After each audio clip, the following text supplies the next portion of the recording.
کربلا معاشرہ سازی کا نام ہے، کربلا اصلاح معاشرے کا نام ہے، اور اس کا عنوان شخصی عنوان نہیں ہے، یہ خود امام حسین عنوان دے کر گئے کہ خرجت لطلب الاصلاح، میں حسین نے خروج کیا، باہر نکلا، 4 مہینے کے قریب امام حسین مکے میں رہے۔ 3 شعبان کو امام حسین نے سفر شروع کیا، 4 مہینے مکے کے اندر، اور دقیقاً 8 ذی الحجہ کو امام حسین مکے سے حرکت کرتے ہیں اور سرزمین کربلا کی طرف، اور خود اپنا مقصد بتا رہے ہیں کہ میں اس لیے نکلا تاکہ اپنے جد کی امت کی اصلاح کروں۔ اصلاح اسی کی ہوتی ہے جس کے اندر فساد آ چکا ہو۔ آپ کے بدن کے اندر گندگی ہے، نہاتے وقت آپ کیا کرتے ہیں؟ اصلاح کرتے ہیں۔ کسی نے معصوم سے پوچھا کہ مولا مجھے موت سے بڑا خوف ہے، موت سے بڑا ڈر لگتا ہے، تو امام نے اسے یہی مثال دی۔ امام نے فرمایا اگر تمہارے بدن پر گندگی لگی ہو، گندے زخم ہوں جو تجھے تکلیف دے رہے ہیں، لیکن اگر تجھے بولا جائے کسی حمام میں تجھے بھیجا جا رہا ہے، نہانے کے بعد وہ ساری گندگیاں، وہ سارے زخم تمہارے دور ہو جائیں گے، تو کیا اس نہانے سے ڈرو گے یا اس سے تجھے تسکین ملے گی؟ کہ مولا اگر ایسا شاور، ایک ایسا حمام ہو جس میں جانے سے بدن کے سارے زخم ختم ہو جائیں تو میں تو نہانا پسند کروں گا۔ تو معصوم نے فرمایا مومن کے لیے موت حمام کی طرح ہے، جس طرح بدن سے روح نکلتی ہے، اس کی ساری تکلیفیں کیا ہو جاتی ہیں؟ دور ہو جاتی ہیں۔ تو معصومین کی مثال اس طرح ہے کہ معاشرے کی گندگیوں کو دور کرنا۔ کربلا ایک ایسا حمام ہے جس میں جب لوگ آتے ہیں تو صاف ہو کر باہر جاتے ہیں۔ اس حمام میں اگر حر آیا تو حر جنتی بن کے باہر گیا۔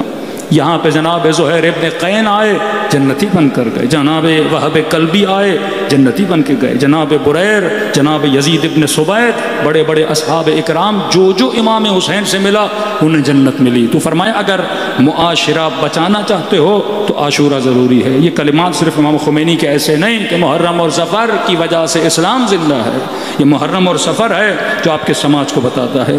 ابھی علی اعلان آپ دیکھ سکتے ہیں، ایک مسلمانوں کا سماج ہے لیکن اس سماج میں ظالم سے لڑنے کی ہمت نہیں ہے، ظالم کی للکار کی ہمت نہیں ہے۔ ایک وہ سماج ہے جس کو آپ شیعہ سماج بولتے ہیں، اور ہر شیعہ سماج نہیں، وہ شیعہ سماج جس نے کربلا سے کچھ سیکھا ہے، وہ شیعہ سماج جس نے کربلا سے ظالم کے مقابلے میں ڈٹنا سیکھا ہے، وہ شیعہ سماج جس نے یہ سیکھا ہے کہ اپنی تعداد کو نہ دیکھا کرو، اپنے حوصلے کو دیکھا کرو، رب کے توکل کو دیکھا کرو۔ امام حسین 100 لوگوں کے ساتھ مد مقابل 30,000 کا لشکر ہے۔ شجاعت امام حسین دیکھیں، اس وقت اکابر مدینہ کہہ رہے تھے حسین ابن علی جس راستے پہ آپ چلے ہیں یہاں موت ہے، جس راستے پہ آپ چلے ہیں یزید کا مقابلہ نہیں کر سکتے، لیکن امام حسین کو پتا تھا کہ سنت الہی ہے، اگر اللہ پہ توکل کر کے چلو۔ وہ ابراہیم تک و تنہا ہے، نمرود کے مقابلے میں نکلے، وہ حضرت موسیٰ تک و تنہا ہے لیکن فرعون کے مقابلے میں نکلے۔ پھر خدا ہے جو دریا کو راستہ بنا دیتا ہے، پھر خدا ہے جو ابراہیم کے لیے آگ کو گل و گلزار بنا دیتا ہے، وہی خدا تھا جس نے کربلا کے جنگل کو مومنوں کے لیے جنت بنا دیا۔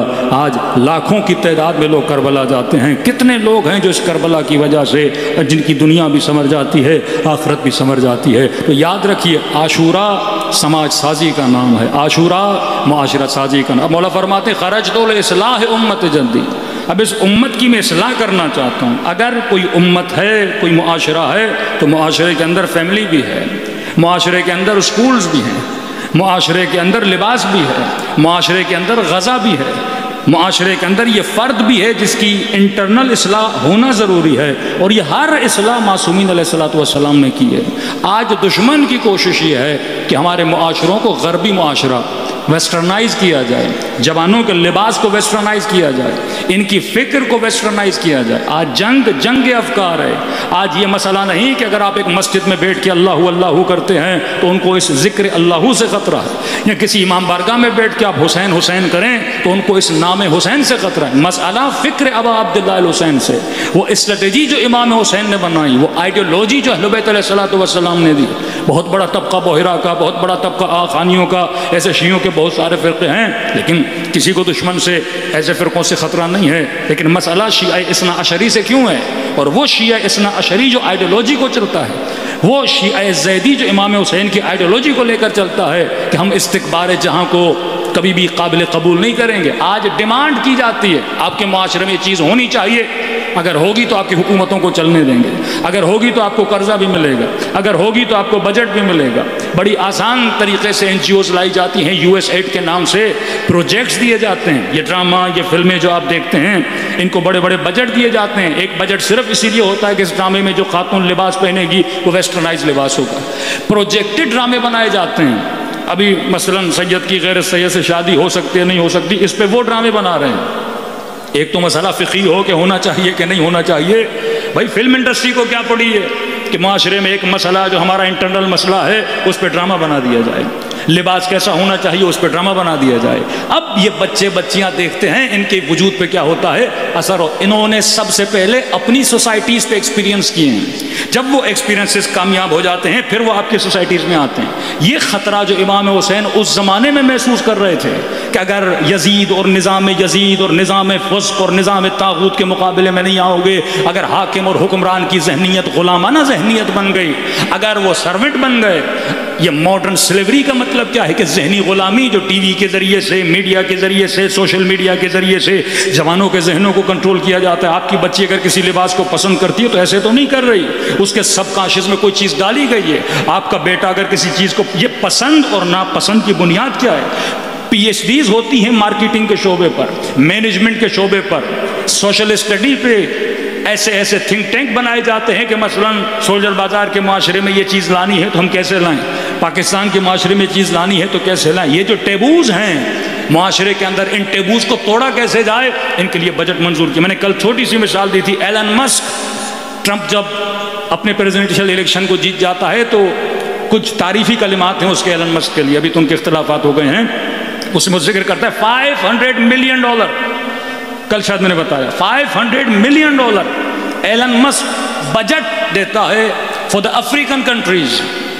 وہ افریقن کنٹریز جن کے لیے کھانے کے لیے نہیں، جن کے لیے لباس پہننے کے لیے نہیں، لیکن $500 ملین بجٹ منظور کرتا ہے اپنے جیب کے پیسوں سے، تاکہ وہاں پہ LGBT کو کیا کیا جائے، پروموٹ کیا جائے، یہ ٹرانسجینڈر اور مختلف مسائل، مطلب وہ چیز جو مغرب میں ہے اسی چیز کو افریقہ میں کیا کیا جائے، منتقل کیا جائے۔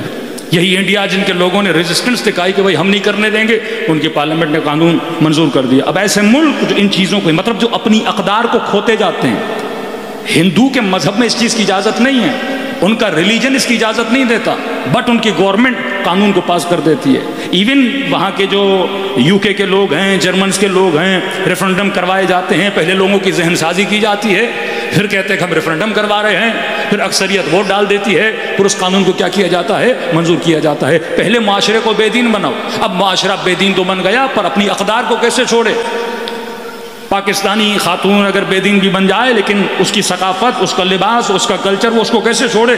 اس کو چھڑوانے کے لیے پھر قانون منظور کر دیے جاتے ہیں، پھر ایسے لوگوں کو ٹی ویز پہ لایا جاتا ہے، ایسے لوگوں کو بڑی بڑی پوسٹوں پہ بٹھایا جاتا ہے، ایسے بد کردار لوگوں کو معاشرے کے لیے برینڈ بنا کے پیش کیا جاتا ہے تاکہ آج کی نسلیں کیا کریں، اس کو فالو کریں۔ یہ کربلا اگر نہ ہو، یہ عاشورہ اگر نہ ہو، یہ مجالس ابا عبداللہ نہ ہو تو ہمارے گھروں سے غیرت ختم ہو جائے، ہمارے گھروں سے حیا ختم ہو جائے، ہمارے گھروں سے چادر ختم ہو جائے، ہمارے گھروں سے تہذیب سیدہ زینب ختم ہو جائے۔ یہ مجلسیں ہمیں تہذیب اور معاشرے کو مہذب بنانے کے لیے ہیں۔ تبھی ہم نے عرض کی 10 عین میں نے آپ کی خدمت میں رکھے کہ کربلا عقل کو شارپ کرتی ہے، کربلا علم بڑھاتی ہے، کربلا مقام عبرت پہ لاتی ہے، کربلا دشمن شناسی سکھاتی ہے، کربلا ہمارے ایموشنز کو صحیح سمت میں لا کے کھڑا کر دیتی ہے، کربلا ہمارے عقائد کو مضبوط کرتی ہے، کربلا ہمیں بتاتی ہے کہ اہل بیت علیہ الصلوۃ والسلام سے علم لینا ہے اور اس علم پہ کیا کرنا ہے، عمل کرنا ہے۔